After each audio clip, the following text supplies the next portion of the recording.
Hello, good morning. কি অবস্থা সবার? Welcome back to my another daily blog. কেমন যাচ্ছে সবার দিনকাল? আই হোপ সবার দিনকাল অনেক বেশি ভালো যাচ্ছে। আমার আলহামদুলিল্লাহ তোমাদের দোয়ায় দিনকাল ভালোই যাচ্ছে।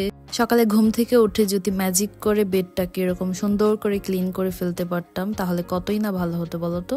বাট আমাদের হচ্ছে ব্যাড লাক, এরকম ম্যাজিক করে আসলে এরকম সুন্দর করে বেড গোছানো পসিবল না, নিজেরটা নিজেরই গোছাতে হয়। বেডটাকে ক্লিন করে ডিরেক্ট চলে গেলাম রান্না বান্নার ওইখানে। জামাইকে একটু লাঞ্চ রেডি করে দিচ্ছিলাম। তার লাঞ্চ বক্সে আজকে পছন্দের মাছ দিচ্ছিলাম, ইলিশ মাছ। তো এটা দিয়ে আজকে সে লাঞ্চ করবে। তার লাঞ্চটা রেডি করে আমি হচ্ছে ডিরেক্ট চলে গেলাম একটু চা বানানোর জন্য। কারণ হচ্ছে চা থাকলে দেখা যায় অন্য কোনো কিছু একটা এনে খাওয়া যায়। নাস্তা যেটাই বানানো হোক না কেন বা বাইরে থেকে আনা হোক না কেন, চা তো মাস্ট লাগবেই। সো এই জন্য একটু চা বসায় নিচ্ছিলাম আগে ভাগেই।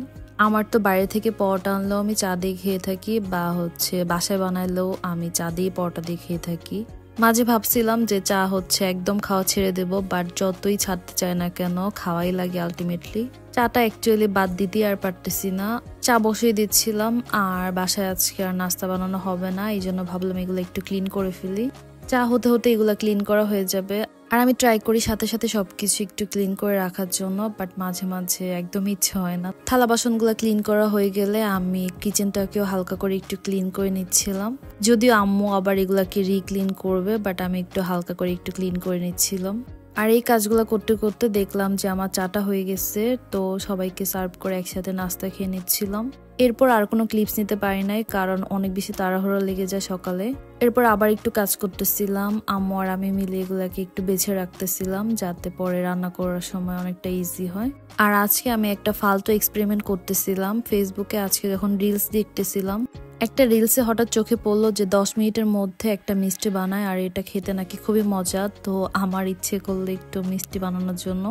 অ্যাকচুয়ালি এই মিষ্টিটা বানানোর জন্য যা যা উপকরণ লাগবে সবই যেহেতু বাসায় ছিল, এই জন্য ভাবলাম যে আমি একটু ট্রাই করি।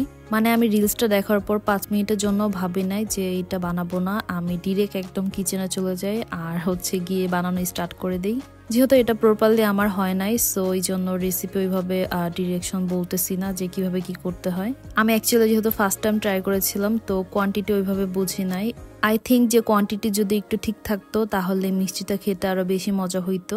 এইটা অ্যাকচুয়ালি গরম গরম খাওয়া গেছিল, বাট পরে আর খাওয়া যায় না, কেমন যে হয়ে গিয়েছিল। পরে আমি এটা ফেলে দিয়েছিলাম। পাউডার মিল্কগুলো পুরো নষ্ট হয়ে গেছে, আমার এত খারাপ লাগতেছিল। বাট মাঝে মাঝে এরকম এক্সপেরিমেন্ট করতে গেলে একটু নষ্ট হবেই, ওইটা ভেবে নিজেকে সান্ত্বনা দিচ্ছিলাম। যাই হোক, আজকের ব্লগটা এই পর্যন্তই ছিল। আই হোপ আমার ভিডিও তোমাদের ভালো লেগেছে। Please don't forget to like, comment and share. Bye by.